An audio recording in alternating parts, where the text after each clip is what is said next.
Baik, selamat hari Sabat, saudara-saudara sekalian. Puji Tuhan, saya melihat sudah stabil kehadiran kita pada hari Sabat ini di acara-acara perbaktian. Itu artinya saya dan saudara sudah mulai beradaptasi dengan kebiasaan peribadatan kita yang baru. Hanya tetap mengingatkan untuk kita tetap mematuhi protokol kesehatan yang telah diatur oleh pemerintah. Saudara ketika datang ke gereja pastikan saudara sehat secara fisik untuk datang ke gereja. Sampai di gereja ini saudara bisa cuci tangan kalau sudah mencuci tangan di bagian kiri gereja atau ada hand sanitizer di sana. Lalu diakon dan diakones boleh mungkin datang lebih awal supaya ada yang petugas untuk cek suhu. Kemudian kita tetap gunakan masker atau face shield bagi yang mungkin berbicara, dan tentunya alat-alat kita di sini juga kita sterilkan. Ini kita ganti terus karena hari-hari belakangan ini kalau dulu ada orang yang batuk nggak jadi masalah sepertinya ya, tapi kalau sekarang ada orang yang batuk sedikit semua mata akan langsung memandang ya. Jadi perlu untuk memastikan kita yang paling tahu kondisi kesehatan diri kita masing-masing. Jadi kitalah yang akan menentukan kondisi kesehatan kita ya seperti apa. Dan jaraknya juga mohon tetap untuk menjaga jarak. Baik saudara-saudara yang dikasihi oleh Tuhan Yesus Kristus, pada hari Sabat ini untuk beberapa menit ke depan kita akan merenungkan firman Tuhan yang pada Sabat hari ini saya beri judul Tuhan Pencipta Segala Sesuatu. Tuhan Pencipta Segala Sesuatu. Apa maksud daripada judul ini? Bahwa Tuhan adalah pencipta segala sesuatu. Dalam konteks apa saya akan berbicara pada hari Sabat ini? Yaitu dalam konteks penciptaan langit dan bumi. Yang saya maksudkan Tuhan menciptakan segala sesuatu adalah Tuhan menciptakan langit dan bumi. Saudara-saudara yang dikasihi oleh Tuhan Yesus Kristus, di tengah-tengah dunia ini saat ini saya dan saudara-saudara menghadapi satu dilematis. Ada yang berkata bahwa kita hidup di dunia yang saat ini sudah banyak sekali virusnya. Dan virus ini kemudian mengancam eksistensi daripada manusia. Lalu kemudian ada yang beranggapan bahwa dunia ini sudah tidak layak lagi kita huni. Lalu ada yang bilang bahwa dunia ini sudah rusak dan lain sebagainya. Nah, saat ini kita akan melihat bagaimana caranya kita untuk senantiasa bersyukur bahwa di tengah-tengah kesulitan hidup yang kita hadapi saat ini, bahwa di tengah-tengah virus yang merajalela saat ini, di tengah-tengah rusaknya dunia ini, kita tetap perlu untuk mengucap syukur di dalam segala sesuatu. Terutama ketika kita mengucap syukur dengan merenungkan bahwa Tuhan telah menciptakan langit dan bumi. Tuhan telah menciptakan saudara dan saya. Tuhan telah menciptakan kita semua sehingga kita boleh hidup seperti saat ini. Saudara-saudara sekalian, saya mengajak kita membuka Alkitab kita, kitab yang paling awal di dalam Alkitab ini, yaitu kitab Kejadian. Kitab Kejadian, kitab yang dituliskan oleh Musa, satu dari 5 kitab awal yang dituliskan oleh Musa, yang ditempatkan di dalam kanonisasi Alkitab sebagai kitab yang pertama dari 66 kitab di Perjanjian Lama. Kitab yang pertama ini, di ayat yang pertama, di pasal yang pertama, ini menceritakan tentang bagaimana penciptaan dari dunia ini. Allah menciptakan langit dan bumi serta isinya. Saya ingin ringkaskan untuk saudara-saudara sekalian bahwa ada 6 hari penciptaan. Ada 6 hari penciptaan. Dan satu hari, hari ke-7, itu adalah hari yang dikuduskan, diberkati oleh Tuhan, di mana Tuhan tidak lagi menciptakan di waktu itu, tapi Alkitab berkata dia berhenti pada hari yang ke-7. Dari 6 hari penciptaan ini di dalam Kejadian pasal 1, kita dapat melihat di sana bahwa pada hari yang pertama Allah menciptakan terang di ayat yang ketiga Kejadian pasal 1. Hari yang kedua Allah menciptakan cakrawala ayat yang ke-6. Hari yang ketiga Tuhan Allah menciptakan 3 bagian yang muncul di permukaan bumi ini. Yang pertama adalah tunas muda. Yang kedua adalah tumbuhan berbiji. Dan yang ketiga adalah pohon yang berbiji. Tentunya ini semua ada. Kita bisa identifikasi, kita bisa lihat ada di sekitar kita saat ini. Hari keempat Allah menciptakan benda-benda penerang. Disebutkan benda penerang ini di dalam ayat yang ke-14 adalah bulan dan bintang. Tidak disebutkan di sana ada matahari, tapi ada satu kalimat yang disebutkan dalam firman Tuhan ini bahwa ada benda penerang yang besar untuk menguasai siang, yang saat ini kita identifikasi sebagai matahari. Dan ada benda penerang yang lebih kecil untuk menguasai malam. Hari yang kelima Allah menciptakan 2 jenis makhluk hidup. Yang pertama, makhluk hidup yang berada di dalam air. Tentunya bukan hanya ikan, saudara. Ada makhluk hidup yang lain yang berada di dalam air. Lalu yang kedua adalah makhluk hidup yang kita sebut burung yang berterbangan di cakrawala atau di udara. Dan hari yang keenam, hari yang terakhir dari penciptaan dunia ini adalah Tuhan menciptakan segala jenis makhluk hidup. Segala jenis makhluk hidup. Yang di dalam firman Tuhan ini disebutkan ada 3 jenis. Segala jenis tapi dikelompokkan menjadi 3 jenis.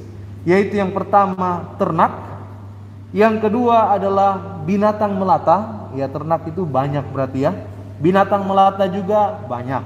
Lalu yang ketiga adalah binatang liar. Dan objek penciptaan yang terakhir setelah semua ini beres adalah manusia. Kejadian pasalnya yang pertama ayatnya yang ke-26. Berfirmanlah Allah, baiklah kita menjadikan manusia menurut gambar dan rupa kita, supaya mereka berkuasa atas segala ikan-ikan di laut dan burung-burung di udara, dan atas segala ternak, dan atas seluruh bumi, dan atas segala binatang melata yang merayap di bumi. Ayat 27.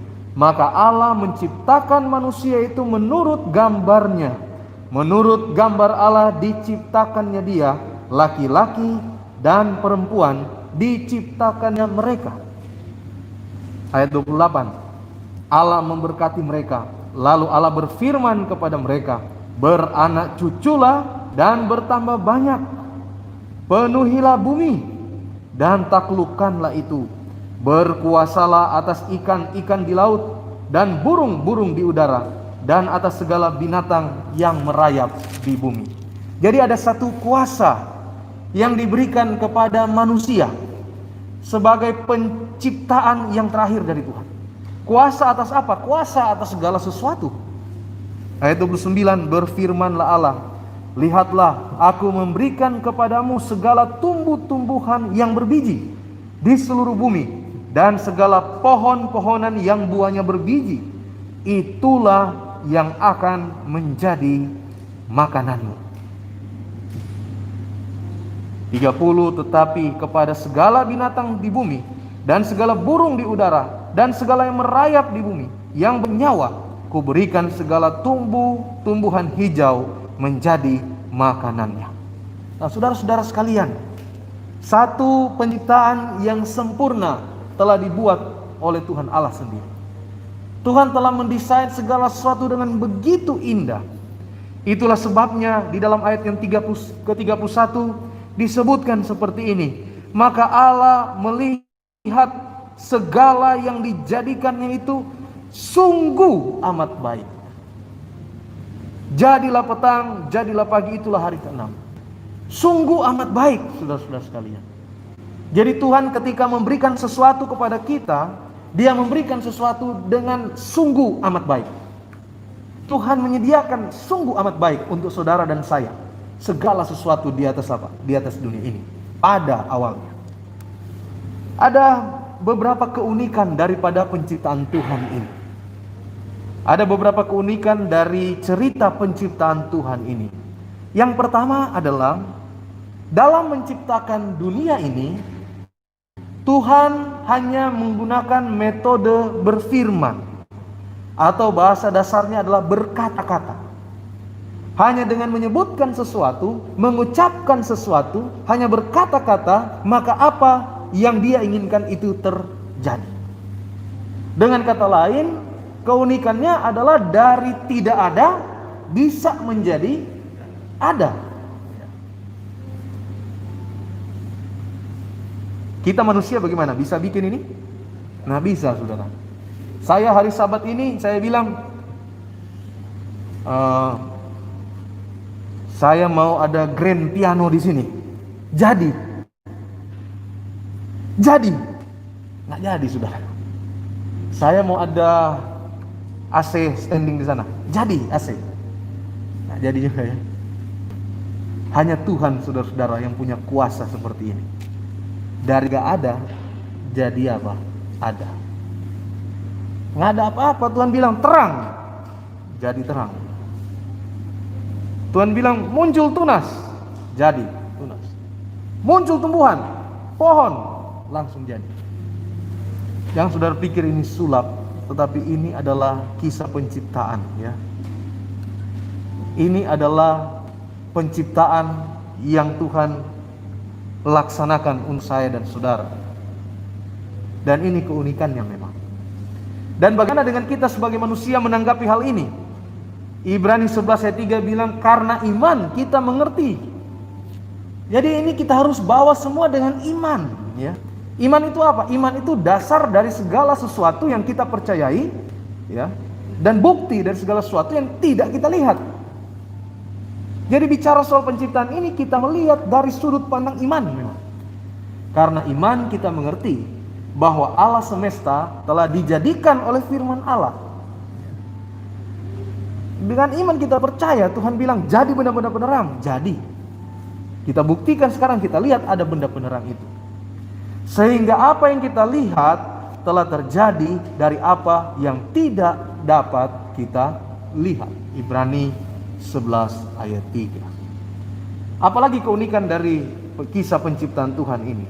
Yang ketiga keunikannya adalah Tuhan menggunakan sistem penciptaan hari. Jadi Tuhan menggunakan skema penciptaannya ini dalam bentuk hari. Apa maksudnya, saudara-saudara sekalian? Dalam buku Kepercayaan Gereja Masjid Tuhan Hari ke-7 halaman 74-75, saya mengutip di sana ada satu paragraf bilang begini. Hari-hari dalam catatan penciptaan Alkitab menandakan periode 24 jam secara harfiah. Cara khas bagaimana umat Allah perjanjian lama mengukur waktu, yaitu pada ungkapan petang dan pagi. Menetapkan hari-hari itu secara individu dengan hari yang dimulai pada petang hari, yaitu matahari atau matahari terbenam. Hari itu dimulai kapan, saudara? Berdasarkan firman Tuhan, hari itu dimulai ketika matahari apa? Terbenam. Itulah ketika hari dimulai. Itulah sebabnya kenapa saya dan saudara buka Sabat, tutup Sabat itu di matahari apa? Buka Sabatnya di matahari apa? Terbenam. Kenapa kita waktu terima tahun baru, kita ini terima tahun baru, kita kumpul di gereja ini pukul berapa? Pukul 4. Karena kita mau terima tahun baru ketika matahari apa? Terbenam. Karena itulah menandakan hari berikutnya terjadi. Kita masuk ke hari berikut. Hari itu dimulai pada waktu matahari terbenam. Dan kita tidak mengikuti perhitungan dunia ini yang memulaikan hari itu pada tengah malam lewat jam 12. Jadi ini dasar Alkitabiahnya. Bagaimana kita memulaikan hari? Dimulai daripada rangkaian penciptaan dunia ini. Kata Ibrani, sekarang kita tinjau dari sudut pandang akar kata. Kata Ibrani yang diterjemahkan hari dalam Kejadian 1 adalah yom. Kitab Kejadian Perjanjian Lama ditulis, sebagian besar itu ditulis dalam bahasa Ibrani. Dan untuk kata hari, bahasa Ibrani dari hari itu adalah yom. Yom ini apa artinya? Bukan hanya sekedar hari, tetapi ada keterangan di harafiah 24 jam. Sebuah indikasi lain bahwa catatan penciptaan berbicara tentang hari harafiah 24 jam. Jadi memang penciptaan dunia ini literal 24 jam, 24 jam, 6 hari. Ada teori yang lain? Ada, tapi itu kita tidak percaya. Ini. Apa tujuan Allah menciptakan langit dan bumi? Tentunya tujuannya adalah tujuan yang sangat mulia. Dan saya mencatat di sini ada dua tujuannya. Yang pertama adalah untuk mengungkapkan kemuliaan Tuhan. Ini adalah ekspresi yang dapat kita lihat bagaimana mulianya Tuhan lewat kehadiran dunia ini. Lewat langit dan bumi yang diciptakan ini, kita dapat melihat dan membaca luar biasa Tuhan itu. Kemuliaan Tuhan nampak di dalam ciptaannya ini. Dan yang kedua adalah tujuannya adalah supaya ada yang memenuhi bumi. Ini tujuan daripada penciptaan ini. Mazmur 19 ayat 1 sampai 3 menceritakan kemuliaan Allah dan cakrawala memberitakan pekerjaan tangannya. Hari meneruskan berita itu kepada hari dan malam menyampaikan pengetahuan itu kepada malam. Ketika kita melihat langit, di sana kita tahu bahwa Tuhan Allah pernah menciptakan ini semua dengan sungguh amat baik. Ketika kita melihat alam ciptaan Tuhan, ketika kita berjalan-jalan di alam ciptaan Tuhan, di sana kita melihat bahwa Allah itu ada dan Dia sungguh amat baik telah menciptakan itu untuk kita. Kejadian 1 ayat 26, untuk memenuhi bumi, tujuan penciptaan juga. Beranak cuculah dan bertambah banyak, penuhilah bumi. Penuhilah bumi. Beranak cucu bertambah, ini janji Tuhan. Janji Tuhan. Lalu kemudian saya ingin membawa saudara kepada makna rohani daripada penciptaan ini. Tadi kita melihat secara fisikal penciptaan itu terjadi. Secara fisik ini yang diciptakan, ini yang kita lihat. Sekarang ini mari kita lihat apa makna rohani dari penciptaan ini untuk saudara dan saya menjadi satu perenungan bagi kita. Saya mencatat di sini ada cukup banyak. Ada 12 ya. Ada 12 makna penciptaan untuk saya dan saudara. Ada 12 makna penciptaan untuk kita. Yang pertama adalah penangkal terhadap penyembahan berhala. Penangkal terhadap penyembahan berhala. Yang kedua adalah fondasi terhadap penyembahan yang benar. Yang ketiga adalah makna penciptaan ini adalah Sabat sebagai satu hari peringatan untuk penciptaan itu. Yang keempat, makna penciptaan ini adalah pernikahan sebagai lembah pada waktu itu. Yang berikut, dasar untuk harga diri yang sejati. Yang berikut, dasar untuk persekutuan yang sejati. Yang berikut adalah penata layanan pribadi. Dan yang berikut, yang kedelapan adalah tanggung jawab terhadap lingkungan. Lalu kemudian nilai fisik dari alam semesta ini. Obat untuk pesimisme, kesepian dan tidak berarti. Kekudusan hukum Tuhan. Dan yang terakhir adalah makna penciptaan ini adalah kekudusan hidup. Ada 12 bagian makna penciptaan yang dapat kita pelajari, tapi pada hari Sabat ini kita tidak akan bahas semua ini. Saya hanya ambil satu bagian yang paling penting menurut saya, yang mungkin banyak terlupakan saat ini, yaitu poin nomor 8, tanggung jawab terhadap lingkungan, saudara. Satu kutipan saya bacakan di sini, pada penciptaan Tuhan menempatkan pria dan wanita pertama di sebuah taman Kejadian 2 ayat 8. Mereka harus mengusahakan tanah dan untuk berkuasa atas semua. Kejadian 1 ayat 28. Ini menunjukkan bahwa kita, saudara dan saya, memiliki tanggung jawab yang secara ilahi untuk menjaga kualitas lingkungan kita. Menjaga kualitas lingkungan kita. Saudara-saudara, saya senang beberapa waktu yang lalu saya melihat Ibu Kori posting di Facebook, tanaman-tanamannya sudah bertumbuh bagus ya, bertumbuh lebat. Saya kira ini salah satu bentuk bagaimana kita menjaga kualitas lingkungan kita. Saya tahu saudara-saudara juga suka menjaga, merawat lingkungan. Ini merupakan hal yang mungkin kecil, tetapi di sanalah kita bisa melakukan sesuatu untuk menjaga kualitas. Sebagai bentuk tanggung jawab kita terhadap apa yang telah Tuhan ciptakan untuk saya dan saudara. Kita harus rawat itu ya.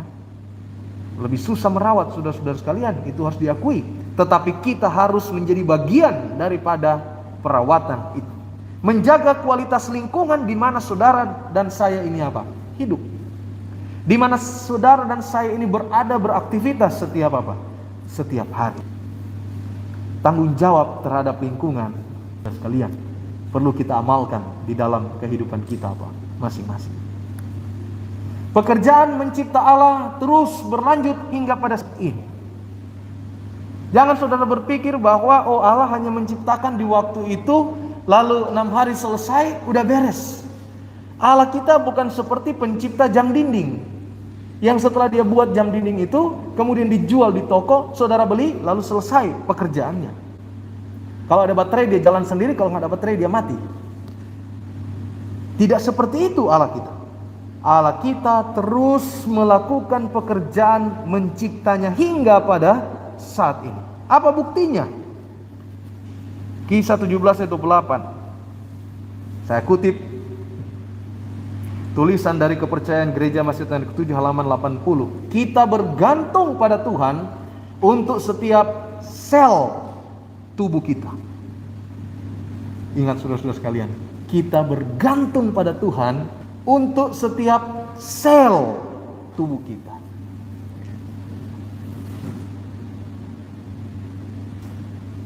Bukan hanya bergantung pada Tuhan dalam doa, Tuhan kami bergantung kepadamu. Lebih spesifik lagi, kita bergantung kepada Tuhan untuk setiap sel tubuh kita. Apa maksudnya? Dalam bahasanya mungkin seperti ini. Setiap nafas kehidupan kita, kita sangat bergantung pada Tuhan. Setiap detak jantung kita, itu sangat bergantung kepada Tuhan. Setiap kedipan mata kita, ya, sangat bergantung pada Tuhan. Coba saudara matanya nggak kedip-kedip, ya, atau terlalu banyak berkedip mata saudara, masalah juga. Kedipan yang sesuai dengan timingnya, kita bergantung kepada Tuhan di dalam hal yang kecil ini. Sinilah kita membicarakan tentang bagaimana pemeliharaan dari pencipta yang maha pengasih itu, yang terus menerus terjadi di dalam kehidupan kita. Kisah 17 ayat 28, sebab di dalam Dia kita hidup, kita bergerak, dan kita ada. Ini kuncinya saudara-saudara sekalian. Kenapa Dia terus berlanjut bekerja untuk kita, mencipta untuk kita? Karena di dalam Dia kita hidup, kita bergerak, dan kita ada, kita eksis saat ini. Itu semua adalah bagian dari karya penciptaan Tuhan, lewat hal-hal yang detail yang saya sebutkan tadi. Lalu ada hubungannya juga antara penciptaan ini dengan keselamatan saudara dan saya. Ada hubungan yang sangat erat antara bagaimana Tuhan menciptakan dunia ini dengan keselamatan saudara dan saya. Paling tidak kita dapat melihat itu dalam dua aspek. Yang pertama adalah di dalam Yohanes 1 ayat 14. Firman itu telah menjadi manusia dan diam di antara kita. Firman yang tadinya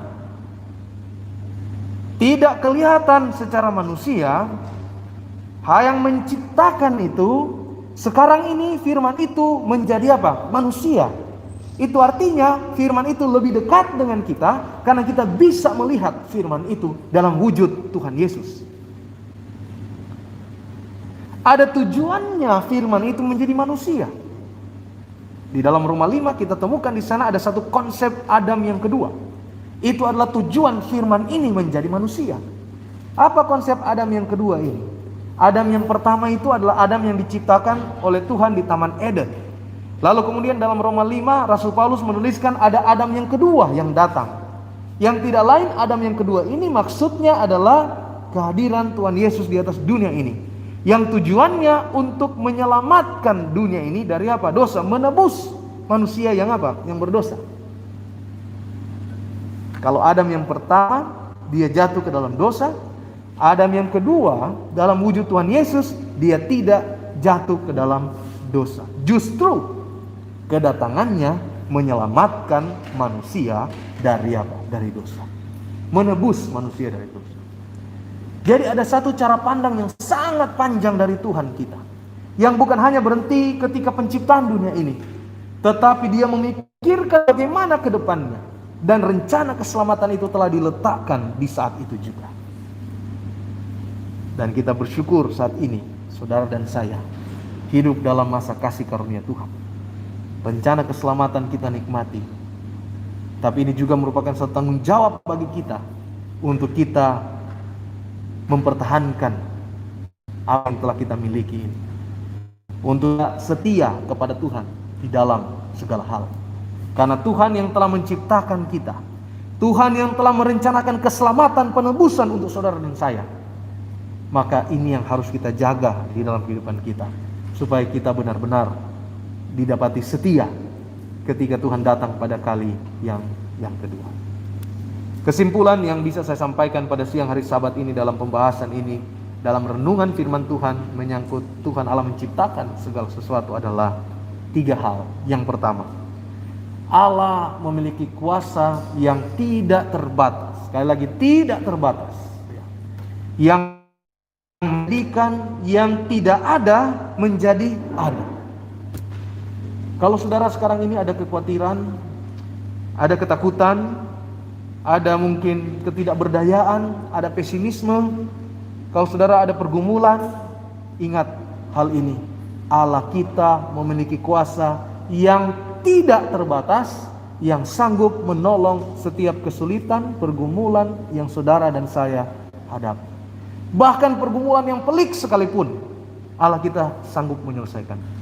Kenapa kita harus beriman seperti ini? Karena kita menyembah Allah yang bisa ngomong jadi. Kita menyembah Allah yang menjadikan yang tidak ada menjadi ada. Kenapa kita harus takut? Kalau begitu, Tuhan punya bahasa peribahasanya. Tuhan punya 1001 jalan katanya untuk apa? Menolong saudara dan saya. Yang kedua, kesimpulannya adalah penciptaan dunia ini apa? Sempurna. Sungguh amat baik. Jadi Allah menciptakan yang Dia deliver kepada kita ini sungguh amat baik. Allah menciptakan dunia begitu sempurna. Dia melakukan setiap detail, Dia menciptakan setiap detail sempurna sekali. Dan Dia berikan ini untuk apa? Untuk kita, untuk saudara dan saya. Artinya kalau Tuhan mau berikan berkat kepada kita, Dia akan berikan yang terbaik untuk saudara dan saya. Dia akan berikan yang sungguh amat baik untuk kita. Sebagaimana Dia menciptakan dunia ini dengan sempurna, dengan sungguh amat baik. Untuk saudara dan saya ini apa? Terima dan kita tinggal di dalamnya. Dan yang ketiga, walaupun dunia ini telah jatuh ke dalam dosa, tapi syukur pada Tuhan, ada rencana keselamatan untuk saudara dan apa? Dan saya. Harus kita akui, kita hidup sekarang ini di dunia yang berdosa. Memang ini sempurna tadinya, ini amat sangat baik tadinya, kalau bisa saya bahasakan. Tetapi dunia ini kemudian sudah jatuh ke dalam apa? Dosa. Tapi jangan berkecil hati, tetap kita bersyukur kepada Tuhan. Saya katakan di awal khotbah saya tadi, banyak virus sekarang, dunia ini seakan-akan rusak macam-macam. Ingat, tetap harus, memang dunia ini bukan tempat tinggal kita. Ada rencana keselamatan yang Tuhan sudah berikan untuk apa? Untuk kita. kita akan menuju kerajaan sorga, dan kita harus berada di sana. Oleh karena itu tetap ikuti rencana keselamatan Tuhan di dalam kehidupan kita setiap hari. Tuhan memberkati kita semua. Saya bawa dalam nama Yesus. Amin.